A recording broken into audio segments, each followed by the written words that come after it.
ନହେଲେ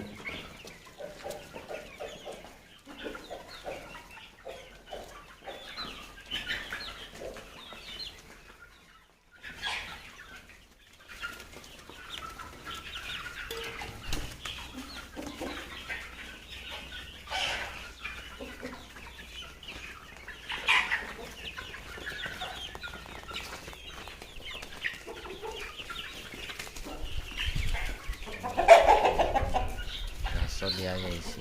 କଡ଼କନାଥ ଏଟା ଗଞ୍ଜାଟା କଡ଼କନାଥ ଦସ୍ତୁ ଭଳିଆ ଏଟାକୁ ପାଳନ କରାଯାଉଛି।